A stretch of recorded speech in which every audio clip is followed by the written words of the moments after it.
Wednesday, and I found the tandoori chicken that I had last night very tasty.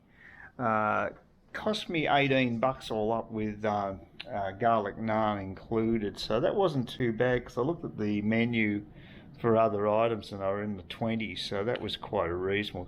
Three big chunks of tandoori chicken, more than enough to fill me up, and very tasty with some a rater as well included. So yeah, all you could really ask for. So not a bad place, the old Eden Garden. And the other interesting thing is that they provided water while I was actually waiting for the order. They gave me a bottle of water, poured me a bottle of water with the glass, so I had stacks of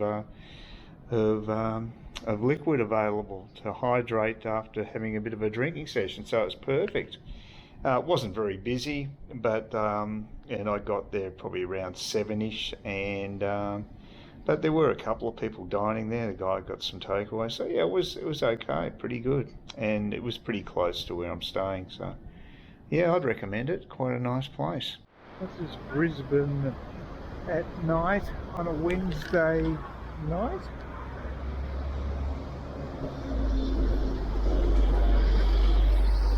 Oh, there you go.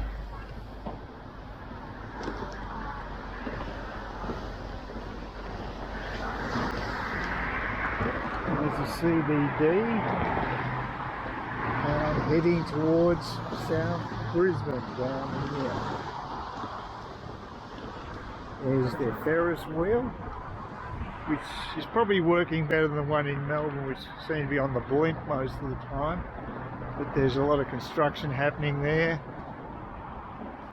on the CBD area, and then we just do a pan across to South Brisbane again, and that's basically my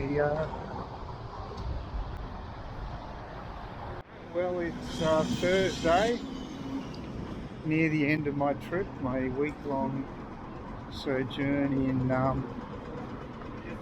in Brisbane, South Brisbane. It's been quite good. Certainly the weather has been so much better than the previous trip, so no complaints there. I'm just going to go and check out, I'm going to head down to Aldi via their main shopping strip. Rather than go up the hilly bit here, I'm going to go down this way to where the cultural centre is, down is it Gilmore Street, I think that's what it's called anyway. And it's a bit flatter going down there, and I'll head down towards Vulture Street, slightly different route, just to check out the area. And I want to see, there's this vegan vegetarian restaurant got good rave reviews outside of one of the unit complexes, or at the bottom of the unit complexes. But apparently they've had chronic power issues. There was a note on their Facebook site, and they said that due to all the disruptions we've had to close down. So isn't that amazing? What a way to have to shut down your business, because they have good reviews. They're obviously doing okay, and I wouldn't mind some healthy food. But I'm going to head down to Aldi. I'll get some more spinach today, and try some of their tomatoes. I've never tried them because I just haven't shopped at Aldi for years. So I'll see how we go, and pick up some other stuff there too. We'll just see what's available, and I'll probably return to Aldi tomorrow because I want to get some more spinach to take home. That's one of the things I can easily take home on the plane. So yeah, so I've noted, I don't know if I've actually seen one other person on Level 8 where I'm staying. I think the only people I've heard are the cleaning staff. So I might be wrong there, but it's incredibly quiet. It's the quietest place I've ever stayed at. So kudos to them for that. But it may be because I'm the only person up there. So who knows? I may be wrong there, but that's my impression. The building works everywhere around here. So it reminds me of Saigon. So much building activity. Melbourne Street, and I'm going to be heading south that way. And there's quite a few restaurants along here now. I think this vegetarian vegan place was around here, a bit further down there. Maybe I think it's on the left though. So see if we can spot it. It's on the other side of the road. We'll never see the damn thing. So Eden Gardens is on the other side there. With that's another Indian restaurant as well. So there's two of them on that side.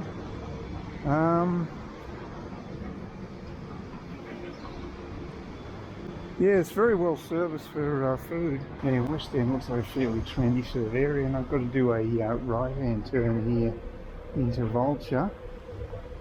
This should be Vulture, and then I can head down to the road that goes to Aldi.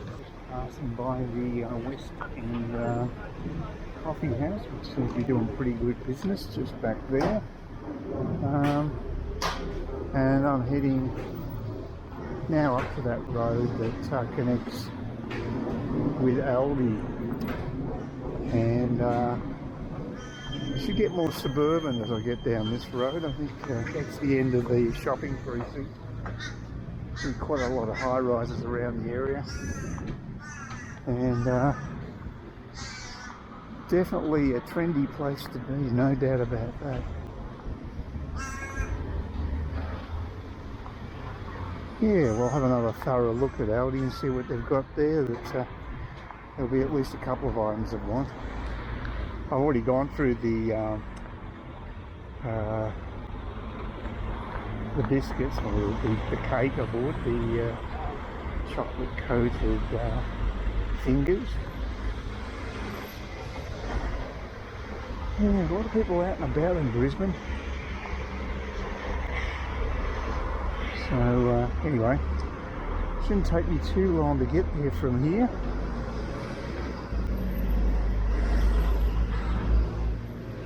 And then I'll have my exercise for the day. It's about 20 minutes each way, so maybe more than that actually. This is the number 60. I could take that back. I know where it goes. It goes to the cultural centre, but bugger it, I'll walk back. Don't worry me. Got plenty allowance on my go-kart, so I topped it up yesterday. And I'm not going to be going to the Sunshine Coast.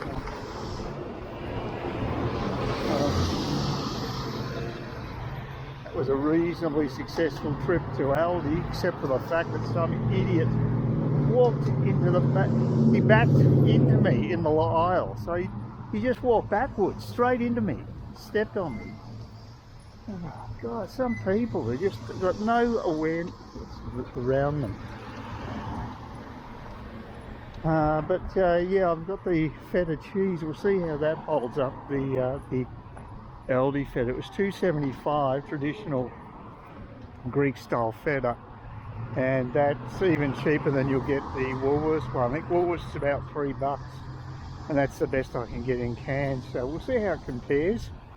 I got some more of the Viennese fingers, which are the ones I was trying to describe before in my mangled way. Very tasty they are, and I'll probably buy another pack tomorrow. And I also got some little container of potato salad, which is about $2.70. So yeah, got a few things. Got some more of the El Toro corn chips, hot cheese corn chips. They were quite nice, and I think they're only a couple of bucks. And all came to about $15, all the stuff I bought. So it is very good value, and I like the selection too. I think Aldi's selection certainly improved over the years, because that's quite a decent sized store and has quite a good selection of products, better than what I remember. So yeah, I'd be definitely doing a lot of shopping there. I had the spinach yesterday in the salad. It seemed fine, and of course that's cheaper like everything else. So yeah, there'd be a bit of pain for Woolworths and Coles if they moved to cans, although it's only a small market. It wouldn't make much difference to them overall. They've certainly survived having international competition, but Aldi is definitely a positive for the consumer, I think. To film up here without someone sort of walking past or walking past someone. It's just people everywhere, and I suppose it's in the suburbs. It's West End. But it's just, yeah, I suppose Cairns is quiet. There's no doubt about it. It's certainly up at Kawara Beach. But I'm just noticing that there's just a lot more people around here, but there are a lot of high rises too, so the density of population here would be quite high.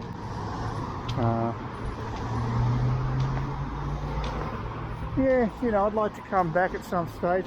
My number one priority is still got to be Vietnam, but they've just got to get their act together with their visas. I've got to know where they stand. I wish to God name they would go back to the new normal and they'd get rid of the requirement for PCR tests and stuff. If you've been vaxxed, what is the issue? It really should be enough. Although apparently that new strain of Omicron is going right through China. So, and you can see people over there, they've got the bloody, the officials wearing hazmat suits. It's very distressing, it's right over the top. Very much a controlled police state like Russia is these days too. The world's in a bad state with so many people under the thumb. So, as I say, these empires do fall eventually. Apparently the Chinese stock exchange has taken a huge tumble. People worried about China offering aid to Russia, and if they do, then they're going to be subject to the same boycotts that Russia has had, and those are really hurting Russia.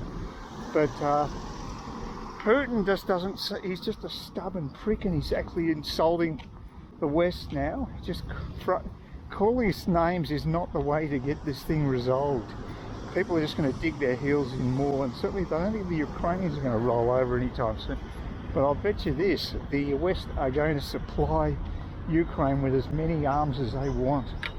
It's that supply of munitions will increase. So if Russia thinks they're going to be able to basically to win that war by brute force, they've got another thing coming.